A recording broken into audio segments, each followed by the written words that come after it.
अस्सलाम वालेकुम, मैं हूँ आमिर अज़हरवी। मौलाना फजल रहमान खलील जो माजी के साबिक जिहादी रहनुमा हैं, इन दिनों वो अपने वफ़द के हमरा अफ़गानिस्तान गए हुए हैं और उनके साथ पीर अब्दुल्ला शाह मज़र हैं जो वो भी साबका एक जिहादी रहनुमा है, और दो और लोग साजिद उस्मान और अब्दुर्रहमान सिंधी जो उनकी टांग भी जो है वो माजूर है, वो अफ़गानिस्तान गए हुए हैं। ये जो 4 रुकनी वफ़द है, ये जब अफ़गानिस्तान गया तो उसके जाने के बाद बहुत सारे लोगों ने मौलाना फजल रहमान खलील पे तनकीद भी की है, उनके वफ़द के ऊपर भी तनकीद की है। पाकिस्तान के अंदर जो रहने वाले लोग हैं उन्होंने भी तनकीद की है कि भाई आप अफ़गानिस्तान क्यों गए हैं, किस हैसियत में गए हैं, आप कौन हैं। और उधर से जो अफ़गानिस्तान के लोग हैं वो भी इनके ऊपर तनकीद कर रहे हैं और वो कह रहे हैं कि ये तो सरकारी लोग हैं, ये उलमा के रूप में हमारे पास आए हैं और सोशल मीडिया पे एक गुमसान का रंग पड़ा हुआ है। मौलाना फजल रहमान खलील कौन हैं, इनको अफ़गानिस्तान जाने की क्या ज़रूरत पेश आई, और फिर वो वक्त कि जब पाकिस्तान इस वक्त बेहतर पोजीशन में है, इन सारी चीज़ों को छोड़ के वो अफ़गानिस्तान क्यों गए, आज हम इस मौजू पे बात करेंगे। और मेरी आपसे ये दरख्वास्त भी होगी कि आप हमारा ये जो चैनल है इसको सब्सक्राइब करें ताकि हम एक दूसरे के साथ जुड़े रहें।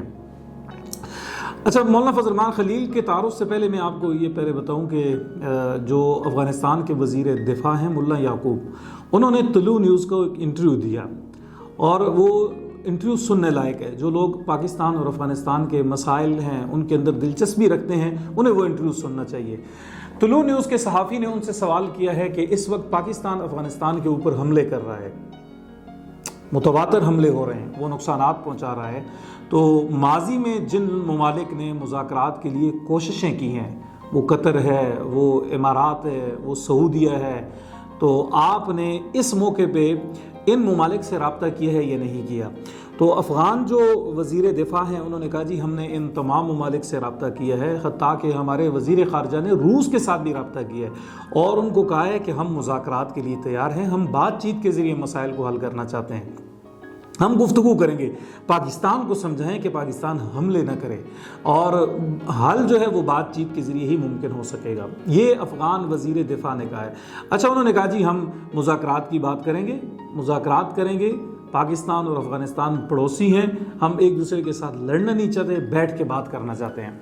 अच्छा, ये उनका सरकारी मौक़िफ़ है। जो वज़ीर दिफ़ा हैं वो तो ये कह रहे हैं। अब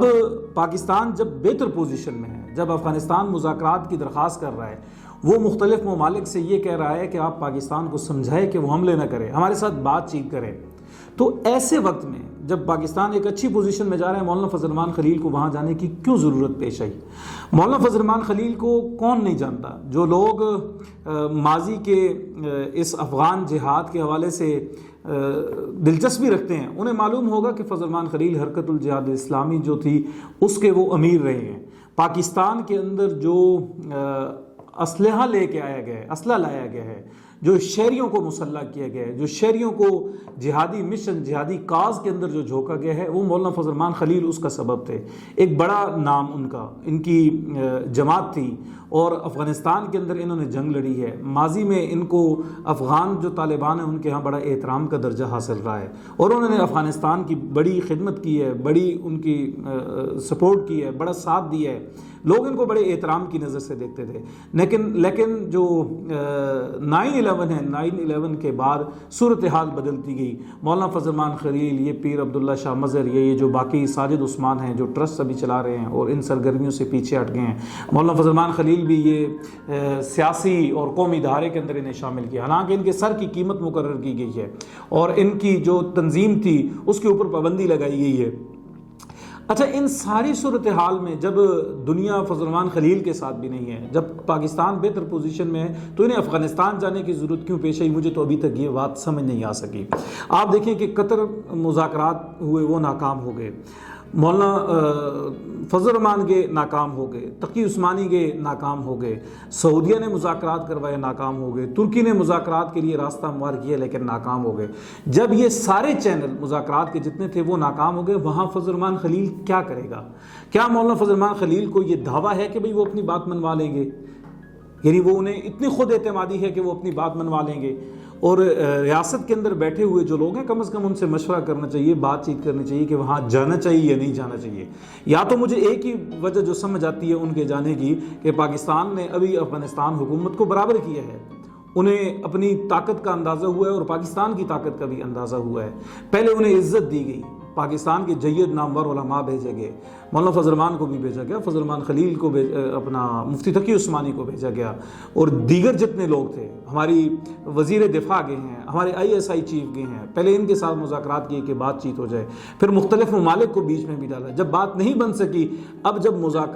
جب میدان میں پاکستان کا پلڑا بھاری ہے تو وہاں سے تو مذاکرات کی بات ہو رہی تھی کہ بھائی مذاکرات کریں، ہم مذاکرات کے لیے تیار ہیں، تو پاکستان نے پھر ایسے لوگوں کو بھیجا ہے جن کا اپنا ماضی بھی ایسا ہی تھا،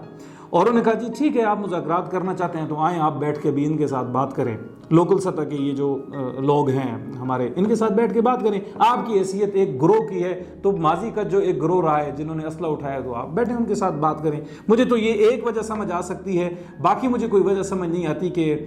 یہ لوگ وہاں کیوں گئے ہیں۔ ایک بات تو یہ ہے، اور دوسری بات یہ ہے کہ مجھے تو یہ حیرانی ہے کہ پاکستان کے یہ جو ہمارے لوگ ہیں، بزرگ ہیں، ان کی سمجھ میں یہ بات دیکھیں، مولانا فضل الرحمان خلیل ہیں، عبداللہ شاہ مظہر ہیں، ان کا جو تعلق ہے یہ کشمیر کے جہاد سے ہے، یعنی ان کی جتنی بھی لڑائیاں تھیں وہ کشمیر کے حوالے سے ایکٹیویٹیز زیادہ رہی ہیں۔ اس وقت افغانستان بھارت کے زیادہ قریب ہے، وہ بھارت کی سنتا ہے، اور بھارت کے ساتھ اس کی پینگیں جو بڑھائی جا رہی ہیں وہ کس کو معلوم نہیں ہے۔ تو وہ لوگ ماضی میں جو کشمیر کے حوالے سے ایک موقف رکھتے تھے، جو کشمیر میں جہاد کے قائل تھے، جن کی تنظیم لڑ رہی تھی، وہ لوگ اب وہاں جا کے افغانستان میں بات کریں گے تو کیا پاکستان کے علماء کا، ان لوگوں کا افغانستان ساتھ دے گا؟ وہ کیوں بھارت کو ناراض کرے گا؟ یعنی اس وقت جو لوگ ہیں انہیں یہ پوزیشن بھی اپنی دیکھنی چاہیے کہ بھئی آپ کا ماضی میں جو ریکارڈ رہا ہے وہ کشمیر کے حوالے سے ہے، اور اس وقت افغانستان جو ہے وہ بھارت کے ساتھ ہے، وہ ان کے ساتھ بیٹھ کے بات چیت کر رہا ہے، وہ ایک ریاست کے ساتھ بات چیت ہو رہی ہے، وہاں وہ ایک لوکل تنظیم جس کے اوپر پابندی ہے وہ کیوں ان کا ساتھ دیں گے؟ مجھے تو یہ سمجھ نہیں آتی، لیکن بہرحال